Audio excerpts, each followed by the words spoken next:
ఆడుకుంటున్నాడు లోకేష్. కొద్దిగా మాట్లాడటం బెటర్ అయ్యాడని అనుకుంటున్నారు కానీ అసలు ఏమాత్రం తెలియనటువంటి వ్యక్తి ఆటలు ఆడుకుంటున్నాడు రాష్ట్రంతో. చంద్రబాబు ఎప్పుడైనా ప్రవర్తించాడట నాకు తెలుసుగా. చంద్రబాబు ఎప్పుడన్నా పరిపాలన ఇట్లా ఉందా? లేదు. పుత్రోత్సాహం, పుత్రుడి కోసం సర్వనాశనం చేసేస్తున్నాడు రాష్ట్రాన్ని.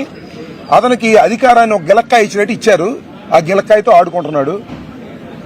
మానిటర్ పెట్టుకుని టీవీలు పెట్టుకుని అమ్మడరామ నువ్వేళ్ళు అక్కడి నుంచి ఫోన్లు చేస్తాడు.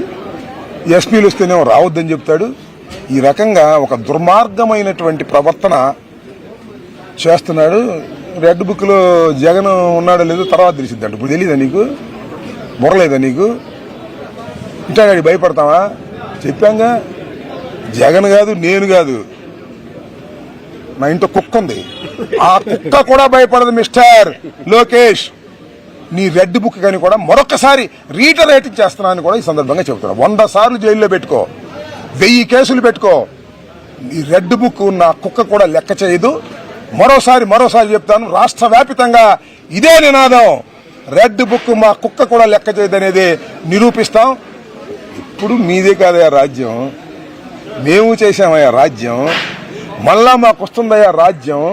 అప్పుడు ఏమవుతారయ్యా మీరు చేసిన పాపాలకి? ఒక్కసారి కాస్త రాత్రిపూట నిద్రపోయేటప్పుడు బుర్ర పెట్టి గుండె మీద చేసుకుని ఆలోచించుకోండి. బాబు కొడుకులు ఇద్దరు, మీరు చేస్తున్నటువంటి ఈ అఘాయిత్యాలకి, మీరు చేస్తున్నటువంటి ఈ ఘోరాలకి, మీరు చేస్తున్నటువంటి ఈ పాపాలకి తప్పనిసరిగా మూల్యం చెల్లించక తప్పదు. చరిత్రలో గుర్తుపెట్టుకోండి అని చెప్తున్నాను.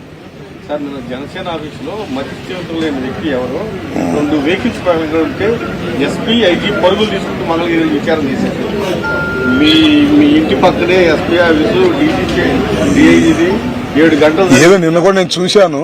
ఏదో జనసేన ఆఫీసులో ఎవరిదైనా కార్లు పాల్గొట్టడం తప్పే కదా. వాడికి మతి స్థిమితం ఉందా లేదా, that is a different matter. Pawan Kalyan గారు లాంటి పెద్ద నాయకుడు, జనసేన నాయకుడు, ఉప ముఖ్యమంత్రి గారి కారు పగలగొట్టడం అనేది 100కి 100 రూపాయలు తప్పు. నా కార్లు పగలగొట్టడం మాత్రం రైట్. నా ఇల్లు పగలగొట్టడం మాత్రం రైట్. నా పిల్లని తరమటం మాత్రం రైట్.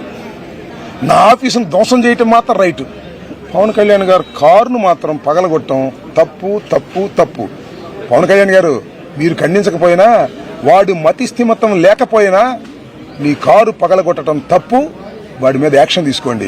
మా మీద ఎట్టాగు, మా మీద దాడి చేసిన వాళ్ళ మీద మతి స్థిమితం లేని వాళ్ళు కాదు, వాళ్ళు బ్రహ్మాండమైన మతి స్థిమితం ఉన్న వాళ్ళు దాడి చేసినా తీసుకోమాకండి. మీరు యాక్షన్ తీసుకోమాకండి. చట్టం తన పని తాను చేసుకెళ్లేటటువంటి రోజును తీసుకొస్తాం చట్ట ప్రకారంగా. గుర్తుపెట్టుకోండి, ఎవడు ఎక్కడ తప్పుకోలేడు దీనిలో. నేను మరొకసారి చెబుతున్నా, అయ్యా ఎస్పీ గారు,